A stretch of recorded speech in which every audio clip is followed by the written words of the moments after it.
কিন্তু আঙ্গুরগুলো খুব গাদাগাদি লাগিয়ে আছে। আমাদের আঙ্গুরগুলো থোকাগুলো দেখুন যে একেবারে ফাঁকা আছে, ফ্রেশ, এবং থোকাগুলো ঝরঝরা। এই জন্য কিন্তু আমাদের আঙ্গুরের পোষণের পরিমাণ খুবই কম।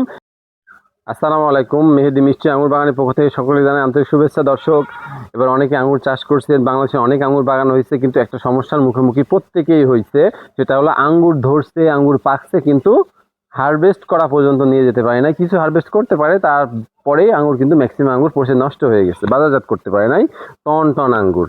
সো এইটার একটা স্পেশাল আপনার সাজেশন দরকার, এবং এটার একটা বিশাল পরিচর্যার দরকার, কারণ আমাদের একটা বিশাল সম্ভাবনা দাঁড়িয়ে আছে আঙ্গুরকে কেন্দ্র করে বাংলাদেশে।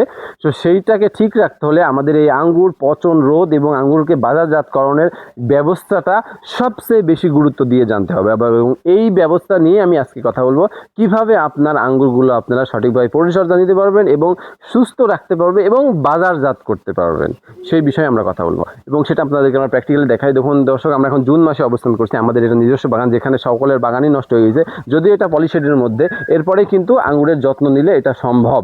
সেটা কিভাবে সম্ভব?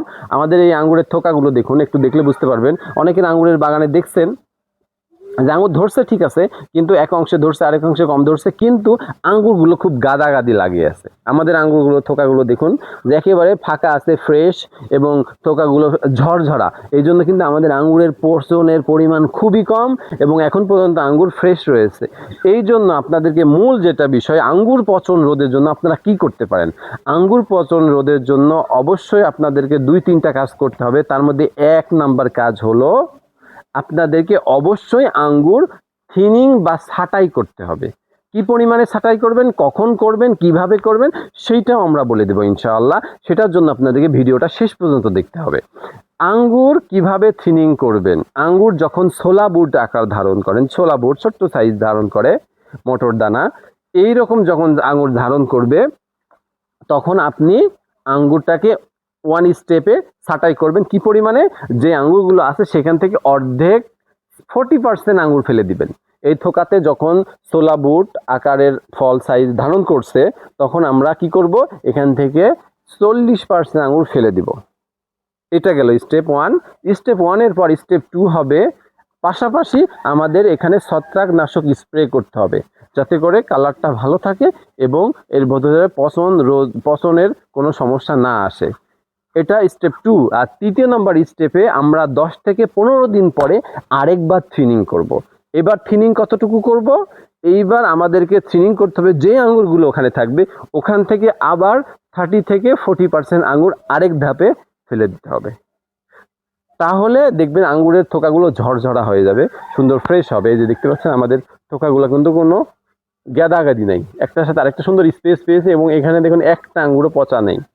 তার মানে এই যে দ্বিতীয় স্টেপের যেই থিনিং সিস্টেমটা, সেটা আপনাদেরকে 100তে 100 ফলো করতে হবে। সেটা কিভাবে করবেন আমি আবার আপনাদেরকে সেটা রিক্যাপ করি। সেটা হলো, আমাদের এই যে থোকাগুলো আপনাদেরকে আমরা প্র্যাকটিক্যালি দেখাচ্ছি যে আমাদের থোকাগুলো কিন্তু ফ্রেশ, এই জন্যই কিন্তু আঙ্গুর পচে নাই। আপনি যদি থিনিং না করেন, আর যত দামি ছত্রাকনাশকই হোক না কেন, পচক রোধক ছত্রাকনাশকই হোক না কেন, কোনোটাতে কোনো কাজ করবে না।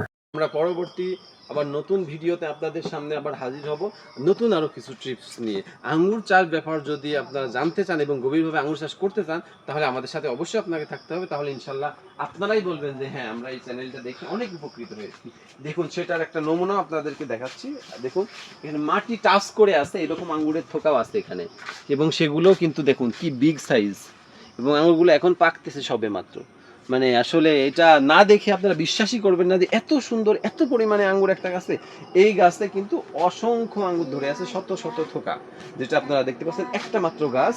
এটার বাইরের অংশে আছে অর্ধেক, ভিতরের অংশে আছে অর্ধেক। সেখানে আমরা জাস্ট ট্রায়াল স্বরূপ দেখছি যে কি পরিমাণ আঙ্গুর আসছে আমাদের এই গাছগুলোতে, এবং সাইজের থোকাগুলো দেখুন কি বিগ সাইজ, যেখানে এখন জুন মাস চলতেছে। সো আপনারা কিন্তু এইভাবে আমাদের পরিচর্যার বিষয়গুলো যদি ফলো করেন, ইনশাল্লাহ ভালো একটা রেজাল্ট আপনারা পাবেন। সেটা আঙ্গুর চাষ করে আপনারা লাভবান হতে পারবেন। তো দর্শক, পরবর্তী আরেকটা ভিডিওতে আমরা আরও খুব গুরুত্বপূর্ণ স্টেপ নিয়ে আপনাদের সামনে হাজির হব। সেই পর্যন্ত আমাদের সাথেই থাকুন। স্ক্রিনে দেওয়া নাম্বারে যোগাযোগ করে আপনার কাঙ্ক্ষিত পরামর্শ প্লাস আপনার কাঙ্ক্ষিত সেই অথেন্টিক জাতের চারাগুলো আমাদের থেকে কালেকশন করতে পারেন, এবং সঠিক পরামর্শগুলো আমরা এর সঙ্গে দিয়ে থাকি। আসসালামু আলাইকুম ওয়া রাহমাতুল্লাহি ওয়া বারাকাতুহু।